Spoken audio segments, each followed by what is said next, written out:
topics and opinions expressed in the following show are solely those of the hosts and their guests and not those of W4CY Radio, its employees, or affiliates. We make no recommendations or endorsements for radio show programs, services, or products mentioned on air or on our web.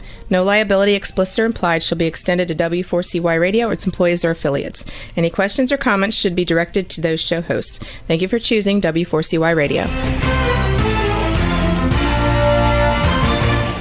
Welcome to the Ask the Expert show on W4CY Radio and Talk4 TV, where we bring you educational information from top local experts in the fields of legal, health, financial, and home improvement. Now sit back and listen to experts in family law, association law, hearing loss, business brokers, home care, along with many other topics. Now here are your hosts, Steve-O and Sophia. Good morning, Tampa. Welcome to another Ask the Expert show, where we bring you the finest experts in the areas of legal, health, financial, and home improvement. I hope everybody had a wonderful new year. I think 2024 is going to be fabulous. I really, truly feel that way. And I was thinking before the show today, because our first show is our wealth management show, that it is so now more than ever is to have an advisor who, first of all, you can truly trust, but most important, that they can explain things to you, that you understand and not talk over your head, and simplify things so much better than many others can. And I was thinking, we are so blessed to have Ray Ferrara with us, Provise Wealth Management. He's been with us for several years, and I get so many letters, people thanking us for Ray, and I'm just so glad, because it's so easy to keep up with Ray's knowledge. He simplifies things, and he's just an all-out good guy. He's been doing this for a long time. Let me welcome you to our expert, Ray Ferrara. Good morning, Ray. Good morning, Steve, and Happy New Year. I think we can still do that on the 8th day of January. Yeah, I know. I'm so glad that maybe this is going to be a better year. And of course, we are going to need you to kind of give us a review of 2023. But before we do that, there are so many new people joining us every week. And tell people about Provise Wealth Management. Sure. Well, Provise Management Group is a financial planning firm and investment management firm.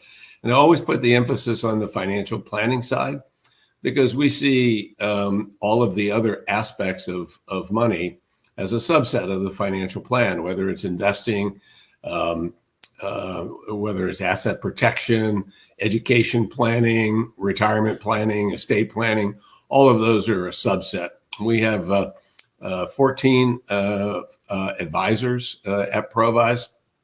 We're serving about 1,200 families scattered over 34 states. So we're not just working with people here in the Tampa Bay area, and managing somewhere around $1.9 billion as of the end of the year.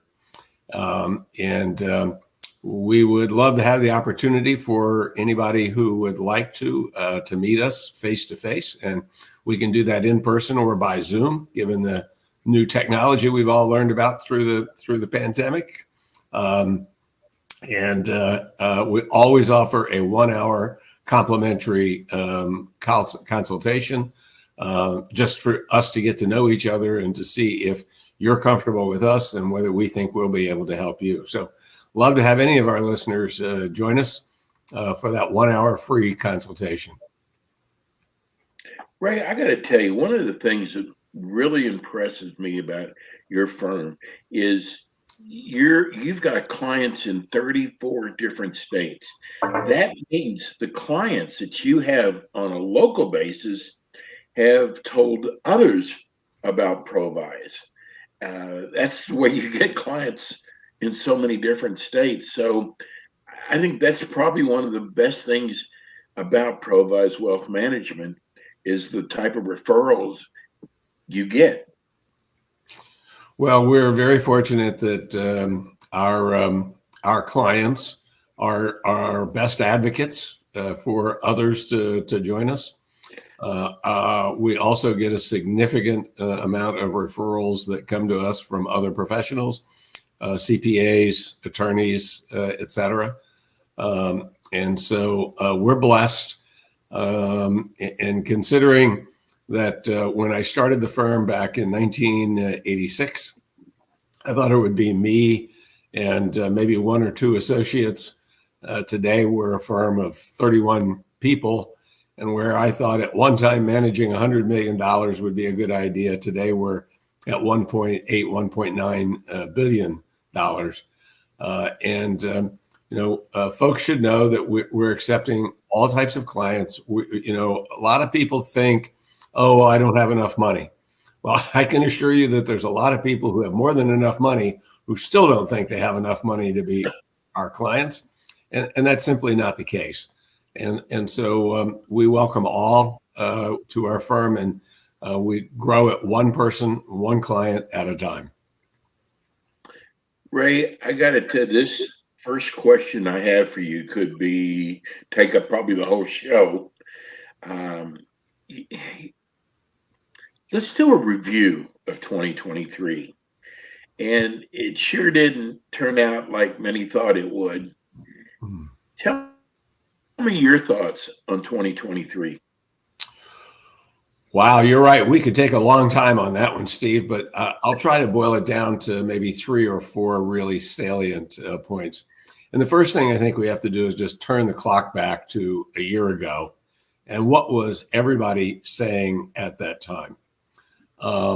Most people believed that we would have a recession in 2023, and that as a result, the stock market would decline in value. Provise's position a year ago was that we did not feel there would be a recession in 2023, and if one did occur, that it would occur in 2024 and would be relatively brief and shallow. So we were right that it didn't occur in 23. We were wrong in that, like most others, we thought it would be a very choppy market. But what really happened is there were 7 or 8 stocks, all technology oriented, many of them with an artificial intelligence story wrapped around them, who just went through the charts. And so we saw the NASDAQ index up over 40%. We saw the S&P 500 up about 24%. The Dow was up about 15%. And so that surprised all of us, including us.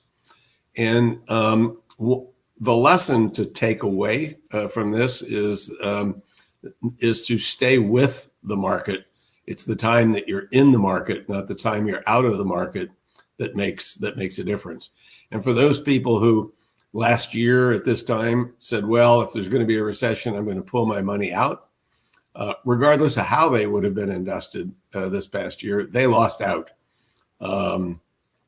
Sure, they may have gotten some good returns in their money market funds, but nothing that compared to the equity market. So one of the stories from 2023 is not everybody participated in it because some people pulled out of the market. And as you and I have talked about on numerous occasions, we do not believe in timing the market. We believe staying invested with a well-diversified portfolio that over time, although sometimes boring and sometimes not overwhelmingly successful, over time, it's been the proven strategy that has worked. The other story for 23 obviously had to do with the Federal Reserve as they continued to raise interest rates and then to begin to pause. And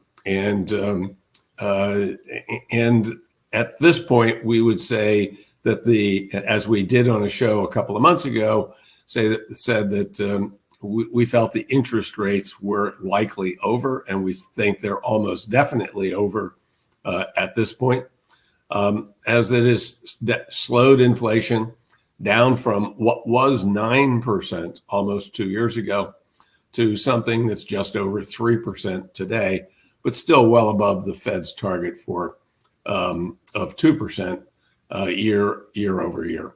So that was kind of our 23. I mean, we could talk about the problems with Social Security. We could talk about the problems with Congress.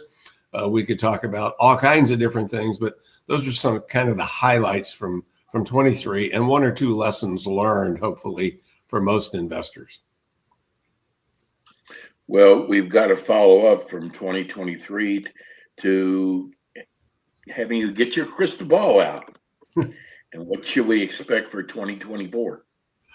Well, Steve, I've been doing this for a long time, 5 decades worth. And at this point, my crystal ball is cracked and foggy. I try to remind myself that, the famous Yogi Berra saying, it would be easy to predict the future if it wasn't about the future. And that's kind of paraphrasing his expression. So we have to always be careful. At this point, let's first pick up on the recession talk. At this point, I don't think a recession is off the table, but the table has gotten a lot smaller than it was this time a year ago. There is still a possibility, a very small possibility, of a mild and brief recession before this year is out. But if it occurs, it's going to be something that when we look back at the charts over the years, that probably is not going to be anything more than just a little blip on the chart. So that's kind of number one. I already talked about interest rates. We think they're done. We do not think that interest rates are going down during the first half of the year. In fact, we hope they don't go down during the first half of the year for 2 reasons. And I know some people may say, what? You don't want interest rates to go down? Well, first of all, if interest rates are going to be going down early in the year, that's not necessarily an indication that we've beaten inflation, but it is an indication that the economy has begun to weaken and the Federal Reserve has decided to back off. So we think any decline in interest rates during the first 6-7 months of the year would be an indication that the economy has gotten too weak, too fast, and the Federal Reserve is now trying to stimulate it. And we don't think that's good. The second problem is that if the Fed is too early in reducing interest rates, as opposed to what they definitely were too late in raising them, and inflation reared its ugly head again, that would be devastating and would probably cause interest rates to go even higher than they are today. So foggy crystal ball says we see 2, maybe 3 rate cuts later in the year are likely. We're not on board with 6. We're not on board with 4. We think 2 for sure. 3 is a possibility. As for the stock market, we've already seen in the early part of this year, the first 5 trading days, including today, the early indication is the market will be down again. That there seems to have been a lot of profit taking that has taken place early this year.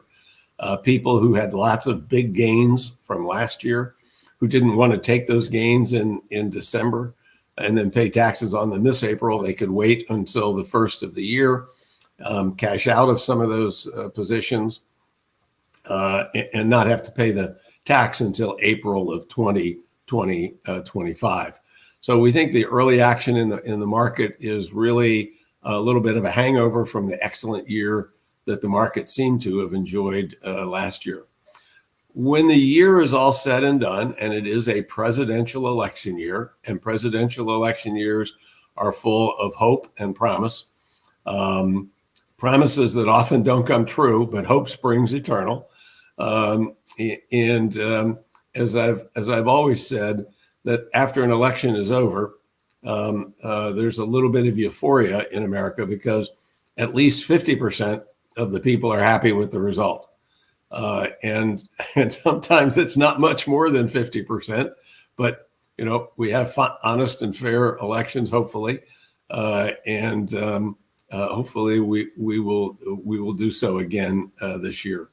The political spectrum is going to be a very interesting one that will have effects on the market throughout the year. So expect a lot of volatility on the words of our politicians, et cetera. And so again, this is going to be, we believe, a stock picker's year. The market may not do very well, but picking the right stocks should make your portfolio be positive during the coming year. And so we're encouraged, not going to be like last year. Don't expect 40% in the NASDAQ. Don't expect 24% in the S&P. Don't expect another 15% from the Dow, but it should be a positive year by the time it's all said and done. So basically you're saying don't panic. The worst thing you can do, unfortunately, is to listen to the talking heads that exist on TV or the writers that have to fill the pages up in magazines and in newspapers about, the sky is falling. Yes, there are times to be like Chicken Little, but the fact is that, as I've described it for you and the listeners many times, the stock market is like a man walking up a flight of stairs with a yo-yo. We all have a tendency to watch the yo-yo go up and down and up and down and up and down, and we lose sight of the fact that the man is walking up a flight of stairs.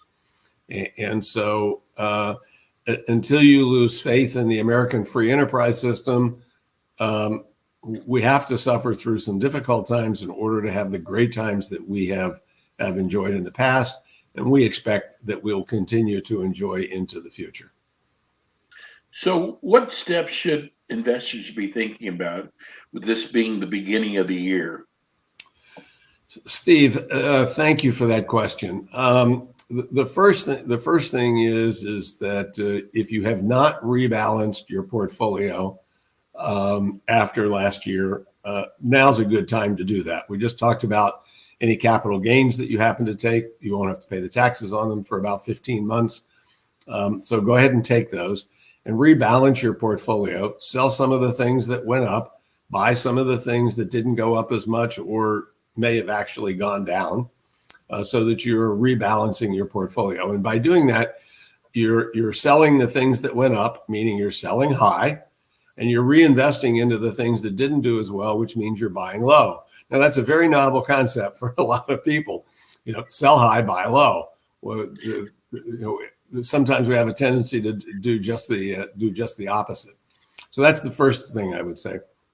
The second thing I would say is if you're participating in any type of retirement plan, all of the numbers for the retirement plans went up this year. So if you've been putting in the maximum, you need to readjust your contributions through your employer so that you can invest the maximum in the current year. If you're not doing the maximum, then at least increase it by 5-10% over what you did last year.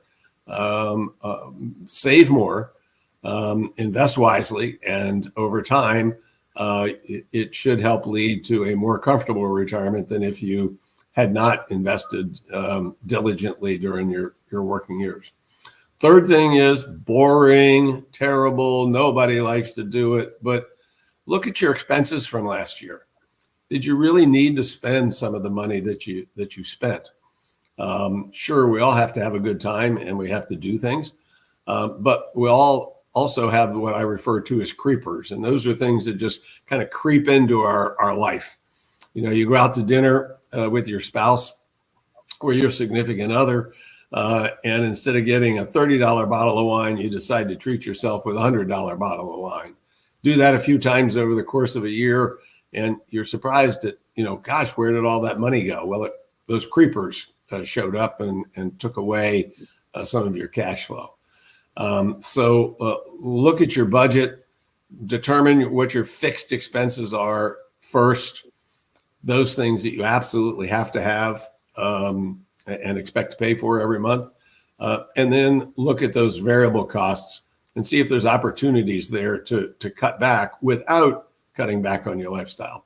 So budgeting, take advantage of capital gains and rebalancing your portfolio. Those are the, let's say, 3 simple things for you to be looking at right here at the beginning of the year. Ray, we've got about 4 minutes left. This weekend, Congress said they came to a deal on the budget and that's going to avoid a government shutdown. Do you really think this deal is going to stick? I'm not as optimistic as all of the politicians were this weekend on the talk shows yesterday or what they're saying this morning. Yes, the leadership in both the House and the Senate have come to an agreement to spend no more than $1.66 trillion in the coming year. And 2 things we have to be thinking about. The first is while that's a very broad overview, they haven't decided how that's going to be spent, other than probably half of it will be in defense budget and the other half for domestic programs, et cetera. And so there'll be a lot of wrangling that's going to occur as they try to define who's getting how much money, when, where, and how. But more importantly, in the face of where we are at the moment, given that the slim majority that the Republicans have in Congress is even slimmer than it was 3 or 4 months ago, 2 votes, 3 votes tops would keep anything from being passed, except if Republicans join Democrats in coming up with a solution.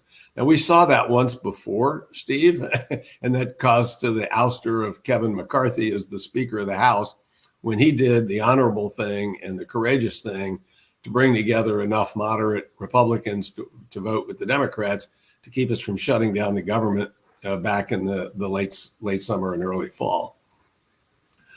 I really feel that there is a group in Congress that just is going to raise their head and make life absolutely miserable for us.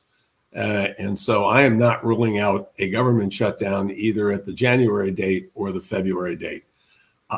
At best, I think it's 50-50. At worst, it could be 75-25 for a shutdown. Interesting.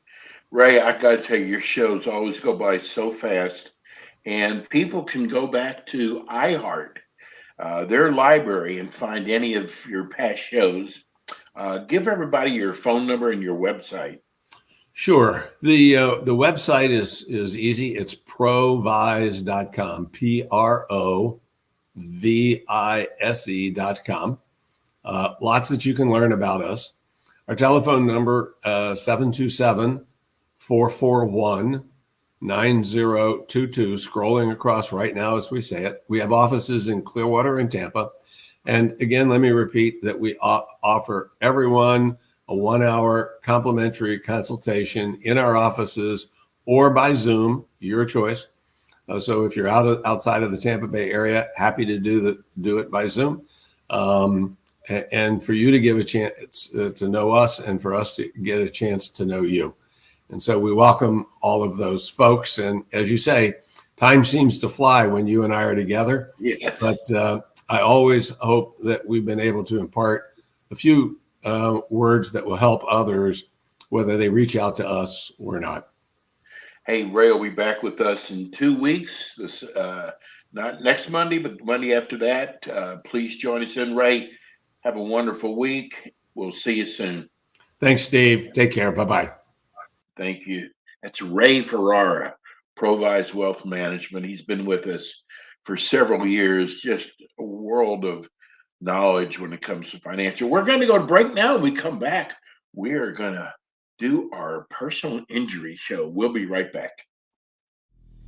And we are back with the Ask the Expert show on W4CY Radio and Talk4 TV with your hosts, Steve-O, Sophia, and their expert guests.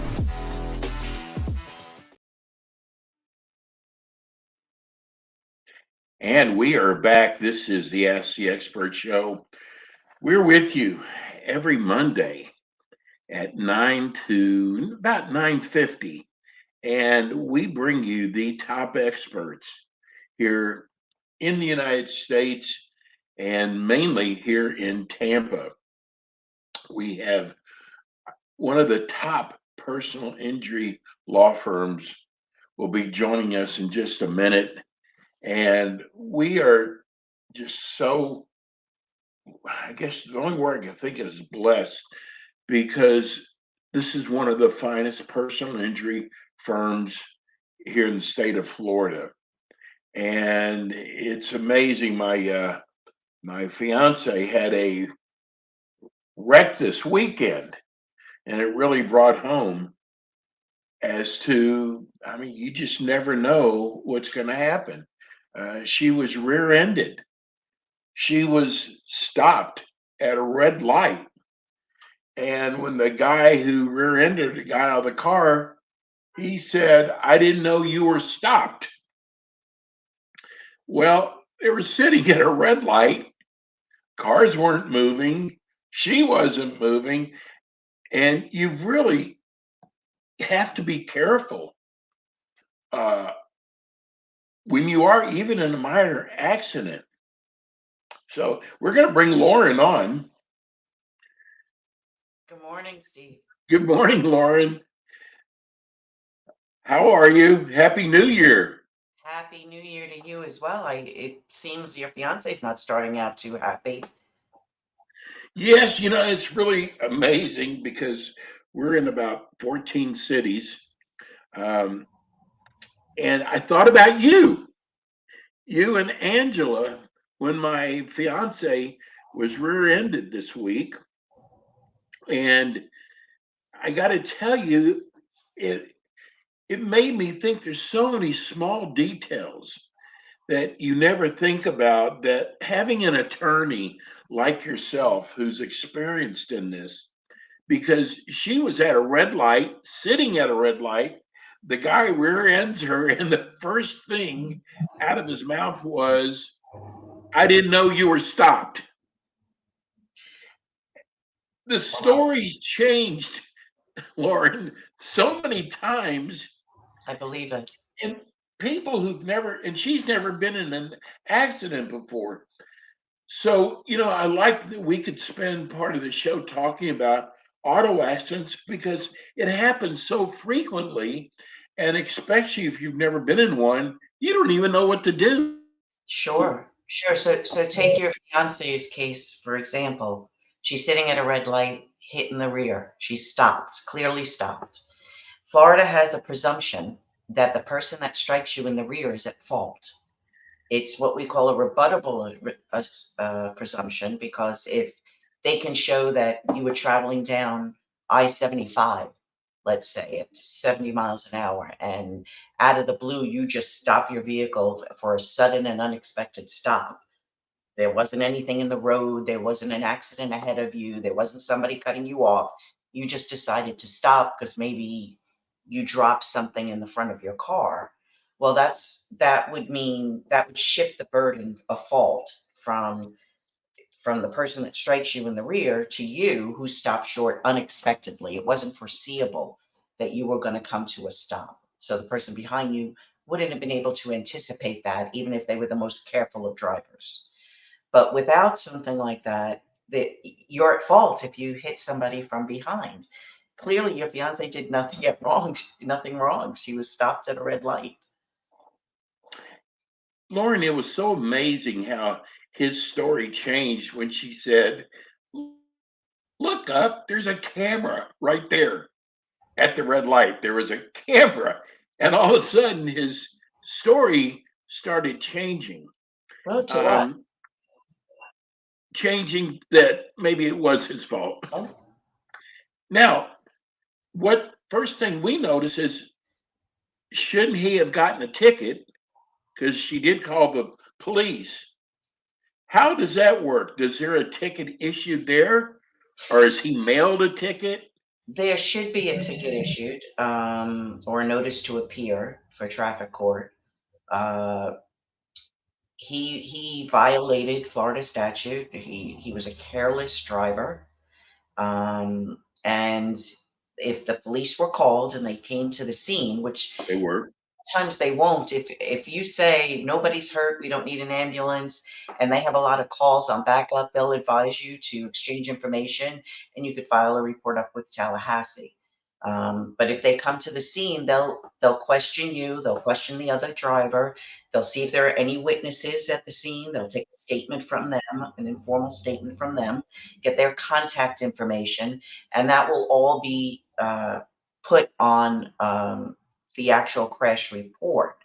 When you leave the scene, you will get a piece of paper. It's called a driver's exchange of information, which isn't the police report, but has enough information on it that you can actually get started in the claims process for your property damage and any injury claim. It doesn't necessarily say who's at fault, although the person at fault is usually listed as driver number one on on the driver's exchange. I tell you what, it's amazing. You know, we had some really bad weather here in South Florida. Fort Lauderdale got hit by a tornado this That's what I weekend. heard. We're expecting one here tomorrow. Oh yeah, I did. I saw a friend of mine is in the Sarasota area, and Okay. he said they're expecting some major storms tomorrow. But people just let me give you something else that I had a question about. The driver left. Now, he didn't run away or anything. He left after they traded information. So by time, and you're right, the police take a little while to come out once they hear there's no injuries. Um, but he did not stick around. Do you want to try to convince somebody to stick around till the police get there? Well, if it's a minor fender bender where, it was a tap or a bump or a push, there's not a lot of visible property damage. You're not really feeling any injuries. You weren't really jostled in the vehicle when the impact happened. And everybody's looking to leave. If you exchange information, that includes taking a picture of the driver's license, of the license plate, of the property damage, of the insurance card. Today we're so lucky that we have the phone with us, and it's so easy to do those things, right? Um, Yes. then you can just exchange information and report the claim to the insurance companies. So, but if you're hurt, if it's a bigger collision, if you're not sure if you're hurt because you're kind of shook up, a lot of times something like that happens, and you're out of sorts, then yes, you want to convince them to stay and have the police respond. I will tell you, I've been doing this since 1995, Steve, just a few years. And in 2015, I was personally involved in a four-car collision Oh my that gosh. someone ran a red light, hit another car. They both spun out into me, caused my car to turn. I was facing oncoming traffic, and then they hit another car. And Oh I will my tell you gosh. that even after doing this for as many years as I've done it, I was shaken at the scene of the accident. I was hurt, but I was also shaken. Like I couldn't think straight initially following the accident. So if you're having any sort of uncertainties, or you're just upset, adrenaline rushes in, right? We get the shakes a little bit, or you're a little confused as to what just happened, to quote my granddaughter, what the what? Uh, then yes, you want to convince them to stay and have the police come and possibly even get checked out physically. Lauren, you hear about people who are in a minor accident and one of the parties doesn't want to go through the insurance company. They don't want it to appear on their insurance. Can you talk about that as to what could happen to you if you don't go through the insurance companies and you try to handle this yourself? So the way cars are designed today, Steve, they can take more of an impact up front, but underneath the bumper cushion and the parts underneath the bumper cushion are usually what's more effective, because now the bumpers are designed to go in and come out, right? So you may look at the vehicle and not see a lot of damage, and the other guy says to you, or the other woman says to you, look, I really don't want this to go through my insurance. I can't afford for my rates to be raised. How about I write you a check here now, $500,000, $2,000, and we call it a day. And if that's the case, and they have you, if the other side is really savvy, they'll have you sign even a napkin that says, I release you from any damages for the accident in exchange for whatever it is they paid you. The problem with that is, number one, that would also probably include any injury claims. So if you're feeling okay at the scene and then you wake up the next morning and your neck is kind of jacked to the Right. side, you're done.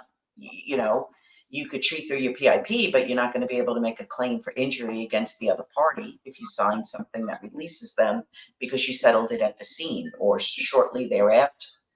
The other thing is that for property damage, it may look okay, and then you take it in for an estimate and they do a breakdown on your vehicle, and there's a lot more damage than you thought there was. The inside of the trunk isn't aligned properly. You can't get it unlocked because you may not be testing the lock at the scene of the accident. There may be scratch marks or indentations underneath the carriage. You may have frame damage.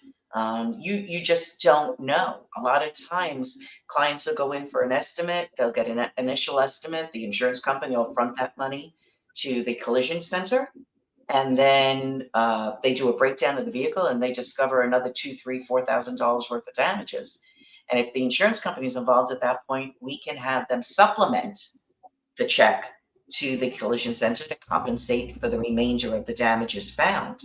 But if you just settle it, for cash or a check at the scene or shortly thereafter, you're done. So I highly advise against that. Yes, I would say so. What about working? Can they still work if they have a personal injury claim? So we get asked that question a lot, especially during the initial consultation, because a lot of people are worried about losing their jobs if they don't go into work, especially in today's economy with the prices of things. My favorite saying to all clients, potential, current, or past, is nobody's going to put diapers on your baby for you. So if you physically can work, then by all means go to work. It doesn't do you or your case any good if you can physically work and you just sit home. It makes it look like you're purposely trying to avoid working to increase your potential compensation for a claim. It looks like you're litigious, and you could wind up getting into some serious financial difficulties by not working and waiting till the end of your claim for a potential settlement. Lauren, once they've retained your firm, Mhm. and by the way, so people know you work on a contingency basis, that means they don't have to write a check to you until the account is settled, claim is settled, and you get paid a percentage, which is the percentage is set by the state. Florida bar. Yeah, so once they've retained you, do they have to talk to the insurance company to give a statement? So that depends on whether or not you're talking about the other person's insurance company, the at-fault driver's insurance company, or their insurance company. Okay. they do not ever have to give a statement to the at-fault driver's insurance company. And I would say 9 out of 10 times, or 9.5 out of 10 times even, when we get a request for that, I don't grant it. I deny it. Because they have the police report, they have what I'm telling them, my client has told me, and they have their insured statements. And if there's any witnesses, I hand over the witness information early so that the adjuster has everything they need without a statement from my client to accurately and fairly evaluate liability. If it's your insurance company, you have a duty under your contract of insurance with your insurance company to provide them a statement recorded if they request it. It can even be under oath if they show the need for it. So the only thing that we caution is never do that without an attorney present. We are present for every recorded statement. If the client hasn't given one by the time they come to our office, they will never give one without us being there, either on the phone, Zoom, or in person. And we will prepare them for questions to expect during that recorded statement from the adjuster. Because your insurance company does have a right to evaluate if you've been injured, how the accident happened, if it's possible that these injuries were pre-existing versus being caused from the accident. Because under Florida law, we're a no-fault state. So what that means is your insurance company is responsible for paying 80% of your medical bills, usually up to $10,000, for any treatment of injuries you're claiming are related to the accident. So they have a right to determine if it's related to the accident. So that you do have to conform with their request for a recorded statement. But I never allow our clients, Angela and I never allow our clients to do the recorded statement without us being present, because they're sneaky sometimes. Their goal is not to pay, or to pay Yes. as little as possible. So they may get you on the phone and go, Steve, my name is Lauren. I'm with Tribity Mutual insurance company, and I'm going to take your statement because you're insured with us, and I'm entitled. So how you doing today, Steve? You doing okay? Yeah, I'm doing okay. Just here to get the statement done. And then, when you go to the doctor a week later and they get the bill, they call you up and say, Steve, why'd you go to the doctor? During our recorded statement, you said you were doing good. What happened? Did something happen between our statement and the time you went to the doctor that caused you to have pain, as opposed to this accident? Because you were doing okay on that day. So that leads me to believe that it's not related to the accident. Therefore, we don't have to pay for it. Well, I know one of the questions that people do have. First of all, if you're going to have a problem from an auto accident, a health problem, it's going to be pain more than likely. So do they go see their primary care doctor? Do they go to a chiropractor? Do they go to a orthopedic surgeon? What kind of doctor should they first go to? That's a great question. Normally, instinct would be, assuming you don't have any broken bones, any lacerations that are bleeding, any concussive symptoms that you hit your head and you're foggy and you're getting blurry vision and you have a headache that won't go away. Normal knee-jerk reaction would be, I'm going to go to my doctor, my primary. And that's fine. You can go to your primary. The problem is that most primaries nowadays don't want to see anybody involved in an accident. Right. Because they don't want to be bothered billing the car insurance because it's outside of the box, right? Normally, when you go to your primary, you either have a cash pay or your copay for your with your insurance, and they know how to bill that insurance. A lot of them don't know how to bill PIP insurance, no fault insurance, or they don't want to get involved in potential litigation. So they won't see you. If they will see you, that's great to go to them. If they won't, initially we always advise if you're hurt, if you're having pain, go to an urgent care. We normally recommend that over an emergency room unless you have some serious symptoms, because the emergency room charges $4,000 for a CAT scan. And that'll eat up a lot of your no-fault insurance if you do need follow-up physical therapy or doctor's appointments. But if you can't get to an urgent care and you're having symptoms, by all means, if you feel you need to go to the emergency room, go to the emergency room. And then follow up, it really depends on your symptoms, how severe your symptoms are, what your beliefs are in Eastern versus Western medicine type of beliefs, or holistic beliefs. A lot of people don't like treating with MDs. They want to treat with a chiropractor. And that's fine. The problem with chiropractic is it's such a feel good, right? You get almost instant relief from it, and it's hands on, and it's massaging, and it's TENS unit. And who doesn't love that, right? But you want to continue it. But if you're not getting relief from it that lasts more than a few hours after the service being provided, then it's kind of wasting your money. If you're getting relief from it, then you continue. But in terms of a case, you always want, at least if you're treating with a chiropractor, you want to establish with an MD or a DO as a second opinion kind of thing, to back up the opinion of the chiropractor, in my opinion. We've got about 3 minutes left, Lauren. I want to ask you a question. Sure. Because we are inundated when it comes to personal injury. We are inundated by commercials, whether it's billboards or television spots. And it makes it really hard for a person to make a decision. Sure. Tell people why they should come to you and retain your services. Well, personal injury is all Angela and I do, and it's all we've done for combined, gosh, I think it's over 50 years now, if not 50, near at 50. We love what we do, and we're very dedicated to our clients. You will always meet with a lawyer. You will not meet with a paralegal. You will not meet with a case manager. You will not meet with an investigator. You will not meet with a legal assistant or a receptionist. If you hire us, you will meet with us.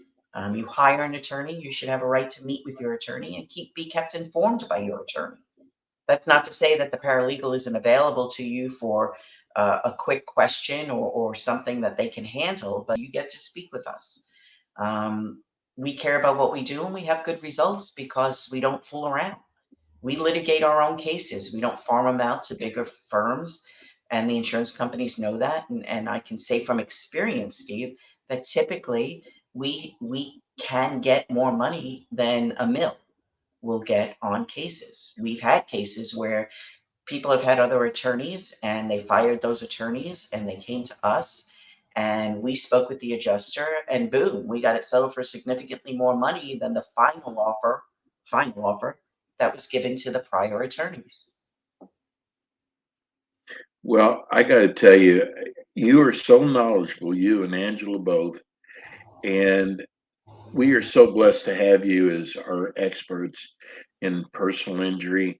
I cannot thank you enough. Give people your phone number and your website address. Sure. 727-937-3171. Website, www.zervosinjurylaw.com. And Steve, if your fiance has any questions, you have my cell, you have my office, feel free.